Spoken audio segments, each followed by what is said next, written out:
Hello and আসসালামু আলাইকুম। আজকে দুপুরে রান্নাবান্না থেকে আমি ভ্লগ শুরু করছি। আজকে আমি রান্না করছি ইলিশ মাছ। ইলিশ মাছ আমি একেক সময় একেকভাবে রান্না করি। সবভাবে রান্না করতেই আমার ভালো লাগে আর খেতেও খুব ভাল লাগে। ছোটবেলা থেকেই ইলিশ মাছ আমার অনেক বেশি পছন্দের। তো আজকে আমি হাতে মাখা যে পাতলা ঝোল টাইপের একটা ইলিশ মাছ হয় ওইটা করব। বাট আমি ঝোলটা পাতলা করব না। ঝোলটা আমি একদম টানিয়ে ফেলবো। আর এইদিকে হচ্ছে পোলাও রান্না হচ্ছে, ওইটাও আমি একেবারে দমে বসিয়ে দিয়েছি যেহেতু পানিটা টেনে গিয়েছে। এরপরে সার্ভ করে দিচ্ছি খাওয়া-দাওয়া। আজকে খাসির মাংস ছিল, ইলিশ মাছ ছিল, আবার একটু ডেজার্টও করেছিলাম। একটু মরিচের ভর্তা করেছি। পেঁয়াজ আর মরিচ আচার দিয়ে ভর্তা করেছি। আর সাথে করেছিলাম সাদা পোলাও। আর সাদা পোলাওয়ে দেখতেই পাচ্ছেন আমি কোনো ধরনের বেরেস্তা ইউজ করিনি। কারণ ওই যে বেরেস্তা ভাজতে আমার খুব বেশি বিরক্ত লাগে। এত সময় নিয়ে বেরেস্তা ভাজতে ইচ্ছা করে না। আর এরপরে হচ্ছে বাইরে বের হয়ে যাব যেহেতু অনেক বেশি গরম পড়ছে বাইরে আর আমি তেমন কোনো জায়গায় যাব না যে খুব বেশি রেডি হতে হবে।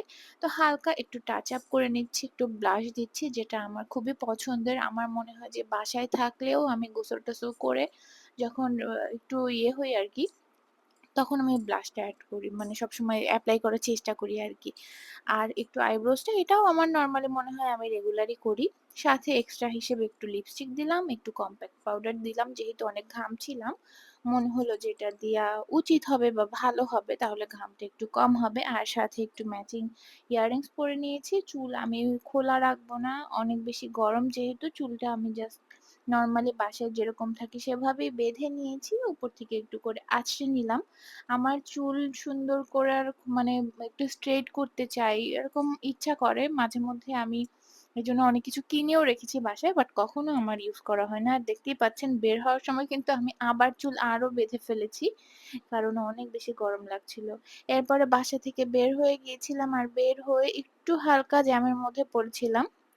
কোন একটা সিগন্যাল হবে। এখানে যদিও তেমন একটা জ্যাম হয় না, হওয়ার কথা না। আর এটা যেহেতু ফ্রাইডে তে ছিল তারপরেও কেন যেন জ্যাম ছিল সামনে অনেক। তো আমরাও একটু বসেছিলাম বেশ কিছুক্ষণ। জ্যামের মধ্যে বসে থাকতে মাঝে মধ্যে ভালোও লাগে। যেহেতু আমি প্রতিদিন বাইরে বের হই না, হঠাৎ যখন বের হই খারাপ লাগে না আসলে। এরপরে গিয়েছিলাম একটু চা খেতে। ওখান থেকে চা খেয়ে আসলাম হচ্ছে বনানীতে। কারণ ডিনারও তো করতে হবে।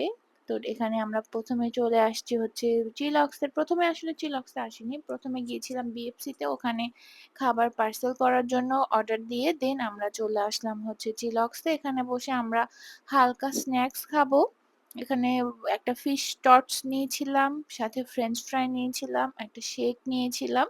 হালকা পাতলা খাবো আর ডিনার আইটেম হচ্ছে এখান থেকে বিএফসি থেকে অর্ডার যেটা করেছি ওইটা বাসায় নিয়ে চলে যাবো। তো আমাদের খাবার-দাবারও চলে আসছে। এখানে ওদের ফিশ টসটা মোটামুটি ভালোই লাগে। আর যে সসটা দেয় ওই সসটা দিয়ে খেতে বেশি ভালো লাগে। সসটা ছাড়া আবার এত বেশি মজা লাগে না।